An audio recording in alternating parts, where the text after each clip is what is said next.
one of the shoes gives out and Ruggiero goes around. The Busch Grand National North season begins at Oxford Plains for the Diet Coke 100. And the Coors Tour begins their Canadian series at St. Air Super Speedway.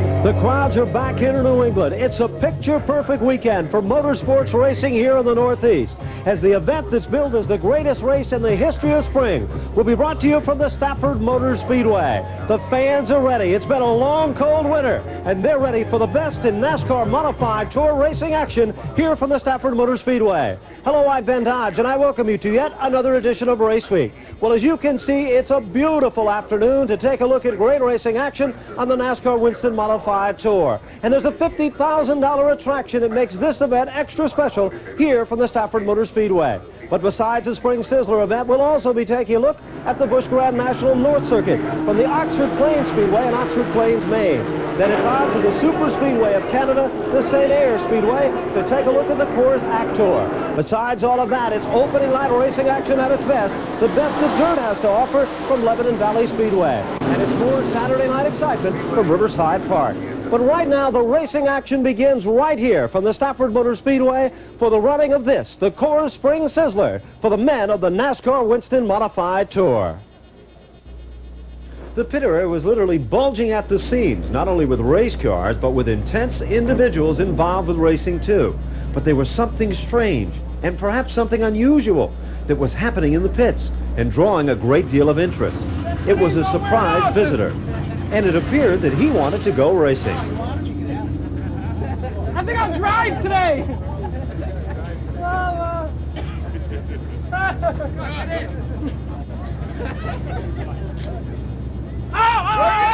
I'm gonna drive! I'm gonna drive! I'm gonna drive! No! I swear I won't scratch it!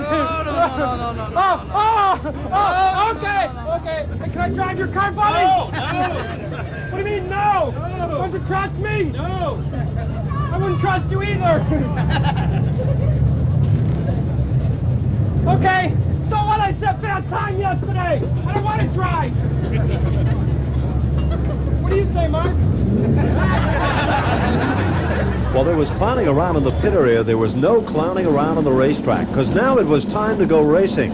And in Saturday afternoon qualifying for the Spring Sizzler, Reggie Ruggiero put the brand new car into the fast time slot. By luck of the draw, it was car number 12 for Mike McLaughlin, who'd be starting right up front in the front row as the greatest race in the history of spring was about to begin. All the heavy hitters were assembled in this one. The new car for Reggie Ruggiero, Mike McLaughlin in the front row, Mike Stefanik along with George Kent with car 21 and Carl Pastriak with car 75. Jeff Fuller, Satch Worley. The stage was set. They were ready to go racing. 200 circuits, more laps than ever before for a Spring Sizzler event. And things got off good right from the initial start of the event. Into turn number 1, there was no question about it. For a short while, McLaughlin would look like a shoe-in as a full house of race fans came out to witness the excitement. George Kent would literally try to hunt him down in the quest for second as the field would swing out rather impressively during the opening laps of competition here. Then suddenly Jeff Fuller would have a problem with car number 8. He would drop off the pace to bring out a caution. Down on pit road, driver's change was taking place. Hirschman was getting out of the car and Jan Leedy was getting in. Remember, Hirschman had an injury from Richmond International Raceway. When things got dialed back in at the front of the field, it was mighty Mike Stefanik to show why he won 1 year ago. But the Reg was on a roll, and he'd work his way to the inside and now take over position number 2. Reggie Ruggiero was up to second when Doug Heveron would have a right rear tire rub against the body, forcing him back into the pit area with car number 3.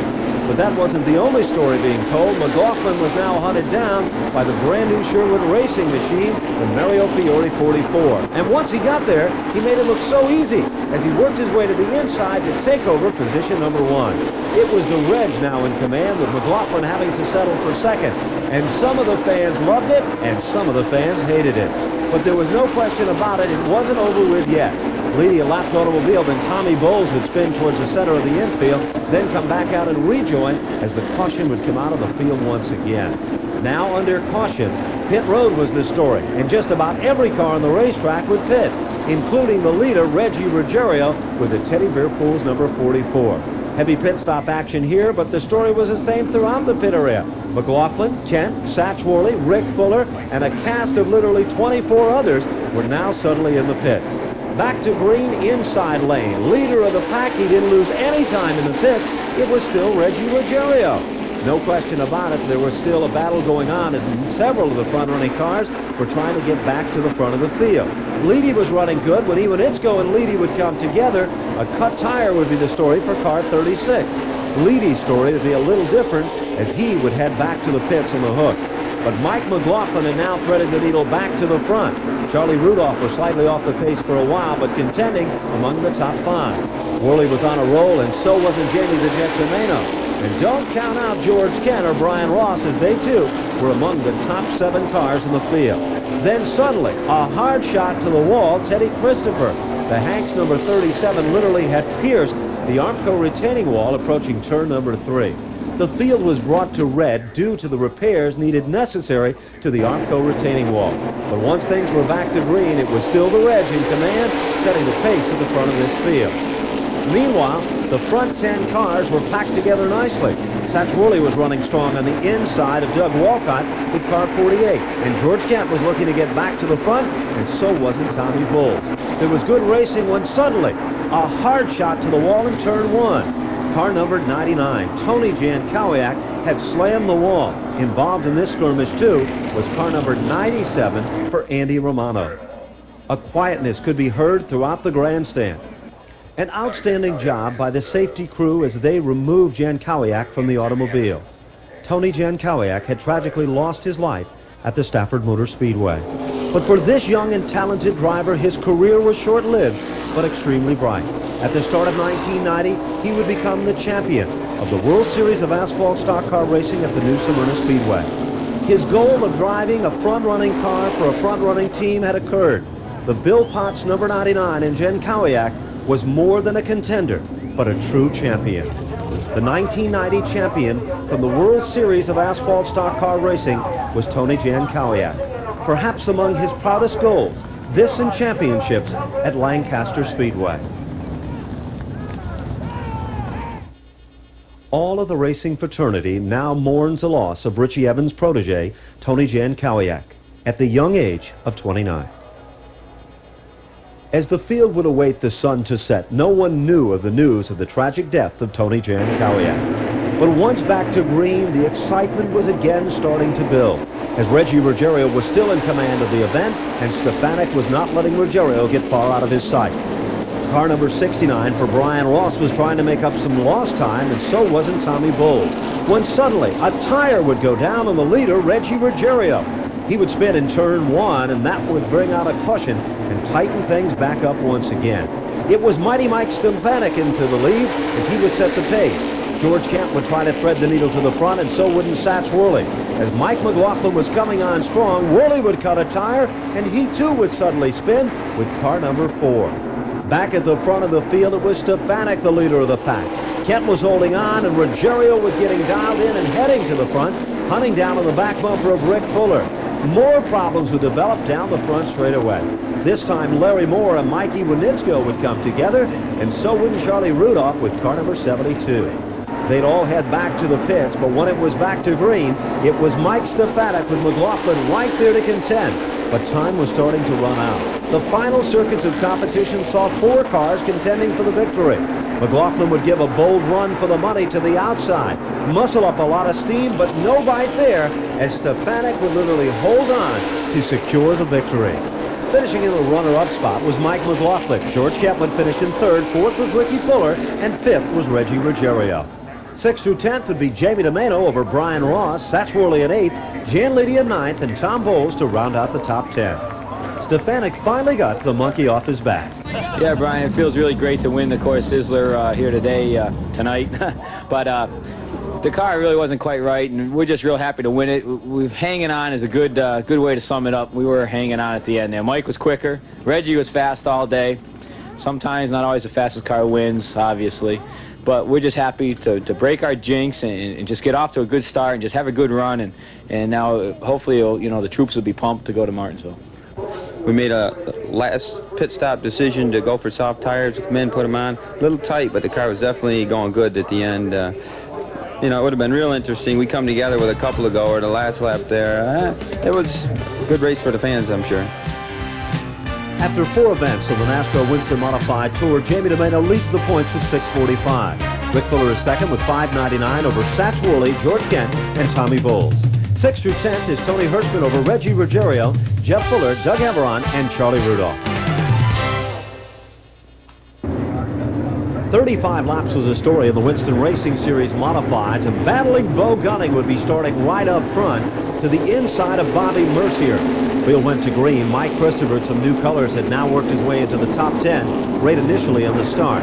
But out in front, it was Jeff Berry to command position number 1. He'd start to pull away. Gunning have to settle for second, when suddenly down to the center of the infield was John Sneed with car number 55. Jerry Pruitt would suddenly go spinning. Then suddenly Scott Gorman would literally hand grenade into the wall and erupt in flames with a brand new Ford Probe, car number 99. Gorman would be okay, but the car would show the worst of the wear.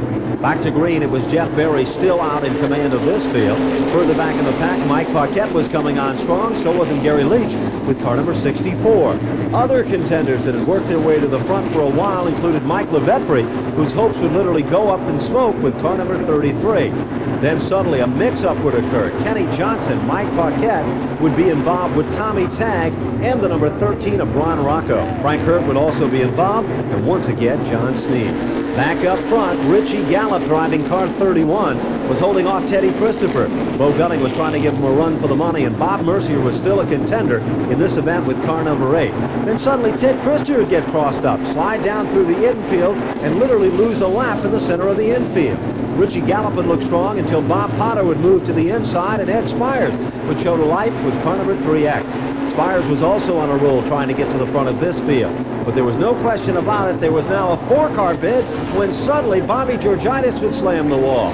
The end result would be another severely damaged race car. That was car number 93 for Brad Thrall. Jeff Berry still holding on as Bo Gunning was reeling him in. The checker was soon out, and it was Jeff Berry to take down the win. Bo Gunning in for second over Bob Potter, Eddie Spires, and George Moose Hewitt to finish in the top 5.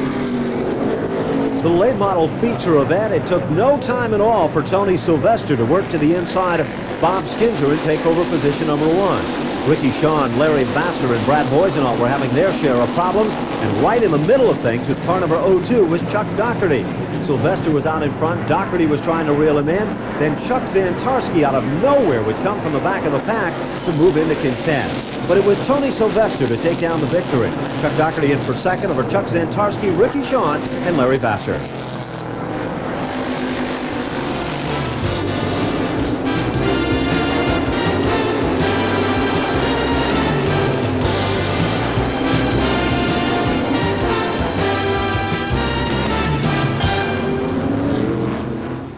Time to take a look at more great Saturday night racing excitement from Riverside Park Speedway. Now, the story here on Sizzler Weekend was the fact that Riverside hosted twin 50-lap events for the NASCAR Winston Modified Tour and the Pro Stocks. And this night, like some of the previous one, was loaded with excitement, loaded with controversy, and loaded with great short-track racing action. It was more of the same Saturday Night Thunder that we've seen previously. Once again, a brand new leader would initially take the start. This time it would be Ed Kennedy with car number 73. Dan Avery and Brad Hightower were trying to get hitched up and get to the front of this field, but they weren't the story. Early in the competition, it suddenly became a battle with Stan Greger getting tapped and going around. This meant Greger would have to do it from the back of the pack, and there was a lot of time to be able to do just that. John Zavisa had a brand new automobile, and he was trying to make it work on the bottom when it ended up sliding through the center of the infield. No magic was found here, but back up front, there was another story definitely being told in the competition here. Joe Rezitek and Ed Kennedy were duking it out for position number 1 when John Johnson and Bobby G would come together to bring out another caution. Back up front, still trying to thread the needle, was this time Charlie Pasternak and Schofield when Ed Kennedy would spin.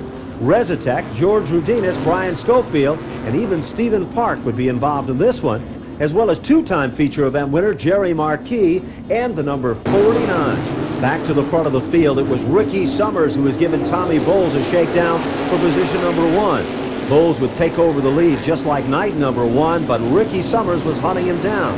Sparks would fly. Suddenly, 3 wide was the story. In a turn number 3 with Avery on the bottom, Kopech and Brad Hightalis sandwiched in the middle. But that wasn't the only battle. Bob Povereri was showing some life. He'd work his way to the front when Summers would cut a tire and go spinning with car number 9. This would bring out yet another caution and tighten things back up once again. It was Stan Greger. Remember him? He had to do it from the back of the pack.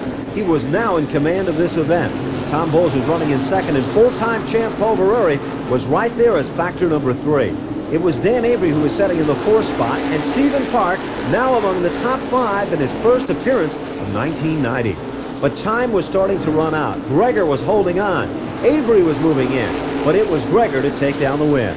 Tom Bowles in for second, Dan Avery was third, 4th was Povereri, and 5th was Stephen Park. Pro Stock feature event saw the man who owns the real estate setting on the inside of the front row, and that was Ed Carroll. Outside of him, Mike Duquette with that Chrysler Power number 3. As the field went to green, it was Ed Carroll who took command of things in the ADAP Auto Parts machine. That was all short-lived as Duquette was back in command. Then Kopech would sneak his way to the inside. The two would make contact, and Kopech would be the man that suffered the biggest loss here with car number M6. Tom Rosati would work his way to the inside of a sliding Duquette and take over position number 1. It was Jerry Marquis who was coming from the back of the pack like gangbusters, and had worked his way to the inside of Tom Rosati. Marquis made it look so easy.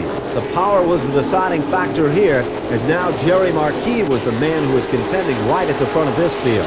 Mark Farina was also coming on strong when Tom Rosati would go spinning. Contact was made with Duquette. Blaine Bells and John Johnson were also at the scene, but no real problem done here. It was still Jerry Marquis who was the leader of this event. He would hold on and take down the win. Mark Farino in for second, over Kopech in third, Roger Godin for fourth, and John Lober Jr. to round out the top 5. In the late model main event, Chris Benson Woods would be setting the pace as Tom Carey would take over the lead and literally start to pull away to set the pace at the front of the field. It was Carey who was looking for his 3rd win of the season, and he would receive it. Roger Charette would finish in second over Chris Woods in third, Scott Foster, and Mike Montalano. Also on Saturday night, Lebanon Valley Speedway had their season opener for the Dirt Modified. It was Jack Cottrell with car number 8 who quickly jumped out into the lead and literally start to pull away from the competition. But the story would be a battle initially as things got really heated, as the field would literally be 3 wide down the back straightaway. John St. Germain with car 24, Dickie Larkin, and Jack Johnson was giving him a run for the money, when suddenly the 99 of Dickie Larkins would cut a tire and go around. Mark Fleury had managed to squeak by, and Butch Jelly, the gentleman that won this race 1 year ago, would also be involved in the mix-up.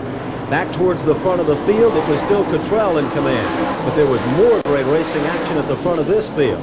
John St. Germain was showing some life once again when suddenly he'd get out into the loose stuff. It was now Denny Sultis who was hunting down Cottrell, and Kenny Tremont was also a factor in the competition here. Things was fast and furious when suddenly Mark Fleury would get up into the loose stuff and tag the wall, and involved was John St. Germain. And right in the middle of things was Jack Johnson. Wayne Iflin was also involved, and so was John Hankamp and Billy Decker, one of the front-running drivers. But in the winner's circle, it was Jack Cottrell. Finishing in the number 2 spot, John Hewitt over Kenny Tremont, Stan Wedmore, and Mark Fleury.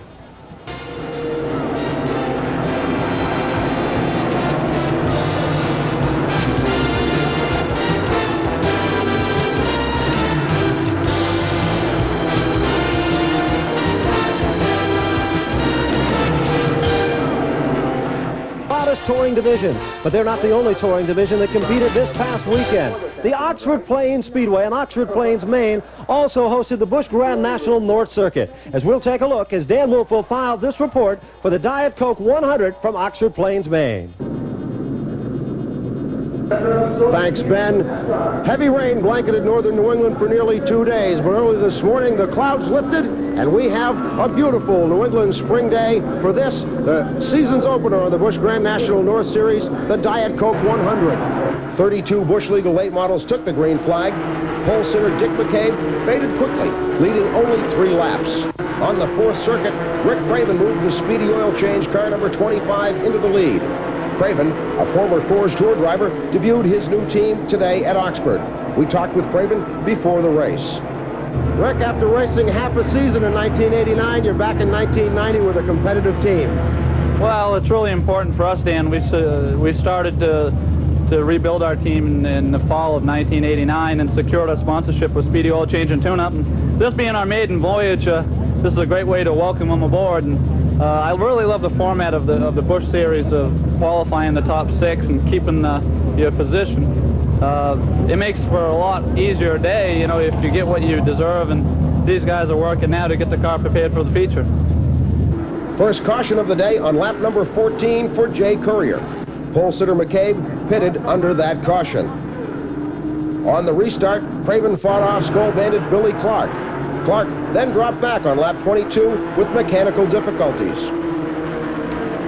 Caution number 2 on lap 25 for the 39 of Lloyd Gillies and the 69 of Virginian Jeff Spraker. Lead change number 2 came on lap 34 when Rick Craven pulled the number 25 into the pit area with engine problems, turning the lead over to defending Busch Grand National North champion Jamie Obey.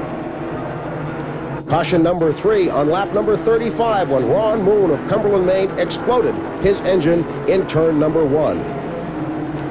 Ron Bouchard, who had moved his way up to 6th position, pitted for repairs. At the halfway flag, it was Jamie Obey, followed by Joey Carafas and Mike Rowe, with Gadsden, Alabama's Steve Grissom in 4th. We spoke to Grissom in the pit area prior to the race. Steve, it's a long trip to Oxford Plains. What brought you here today? Well, we come up to get some experience for the 250 coming up in July, and we were off down south, so we just decided to come up here and see what we could do. Does this track compare to anything that you race at on the Southern Busch Series? No, not really. This is a one-of-a-kind right here, and we've done pretty decent in practice, and it's something we're learning a lot, and it's really going to help us when we come back in July. The caution out again on lap 64 for Joe Bessie and Kelly Moore. On lap 81, the 6th and final caution for a spin by Bob Brunel of Peru, New York.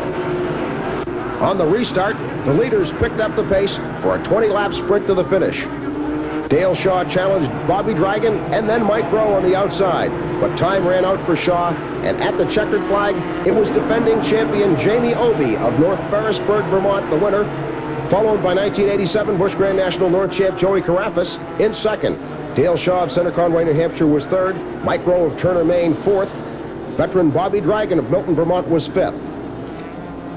The visiting drivers didn't fare too well in Oxford. Florida's Bobby Gill was 13th. Alabaman Steve Grissom was 15th. Jamie, a terrific ride here at Oxford in the Diet Coke 100. Well, it sure was. The boys did a super job with the CJP, Lake Murray, and Buick, and I just can't say how happy I am. We didn't go all that great all day, and they changed things around, and this baby was dialed in. It was awful strong running down the straightaways, but his handling started going away late in the race, and once I seen his handling starting to slip a little bit, I thought I might have been able to get him running through the turns, and we gave it all we had at the end. It just wasn't enough. Earlier in the afternoon, we had an opportunity to watch the Winston Weekly Racing Series Late Model Pro Stocks here at Oxford Plains. In that feature race, over 30 Pro Stocks took the green flag for the 35-lap event. Early leader Richard Brackett lost control in turn 2, causing a major melee that brought out the caution with only 2 laps completed. Tibbetts and Joe Bessie were eliminated. Deep in the field, veteran driver Mike Rowe of Turner, Maine in car number 07 and Busch Skull Bandit Billy Clark in car number 8 were working toward the front. On lap number 8, Dale Shaw of Center Conway, New Hampshire pulled outside of Tim Brackett for the lead. At the halfway point, it was Dale Shaw in car number 23 leading, followed by Tim Brackett in 2nd place. Veteran Mike Rowe had moved to 3rd. Tracy Gordon of Strong Maine spun on the final lap, but kept moving as Dale Shaw of Center Conway, New Hampshire, notched his first victory in the Oxford Pro Stocks for 1990, edging opening day victor Mike Rowe. For Race Week, I'm Dan Wolf. Thanks, Dan. Well, the Busch Grand National North Circuit wasn't the only full-body division that competed this past weekend. The St. Air Super Speedway in Canada also hosted some great racing action for the ACT Course Tour. As we take a look at the St. Air Super Speedway 150 from Canada. The second event of the season was 150 laps at St. Air Super Speedway in Canada. It was Beaver Dragon who'd take command of things from the start, but Dave Dion would give him a real run for the money on the outside. As the two would battle lap after lap, suddenly Dion would find an inside opening that would give him position number 1. Rollie McDonald was now setting in the number 3 spot, and Russ Erlin was in the 4th spot and trying to get to the front of this field. It was now Dion, the leader of the pack, but that would all be suddenly short-lived as an ignition problem would force him off the pace. Then that would put Rollie McDonald into position number 1. Beaver Dragon would also have some type of a mechanical problem that would send him into the pits and out of the competition here. Final circuit, and Rollie McDonald looked like a shoe-in when suddenly he'd run out of gas. And Russ Erlin would have more than enough gas to go to the winner's circle. Right behind him, finishing in the runner-up spot, was Dave Dion over Steve Milton, Bud Leclerc, and Rollie McDonald. Well, there's no question about it. There's a lot of very happy folks in the winner's circle here at the Stafford Motor Speedway. But just as high as the excitement is here in Victory Lane, there's another downside of the sport. Tony Jankowiak lost his life in a tragic accident in Turn 1 here at the Stafford Motor Speedway. All the fans and everyone in attendance tragically mourn the loss of another great driver who competed on the NASCAR Winston Modified Tour. The next edition of Race Week will bring you more racing action as it occurs right here in the Northeast and the South. We'll bring you the opening event from Monadnock Motor Raceway, the great racing excitement as the NASCAR Modified Tour heads to the Martinsville Speedway, and more of the ACT Course Tour next time from Beech Ridge Motor Speedway. Until then, we say take care, and we'll see you again next time for the best in motorsports right here with us on Race Week. Take care. Bye-bye now.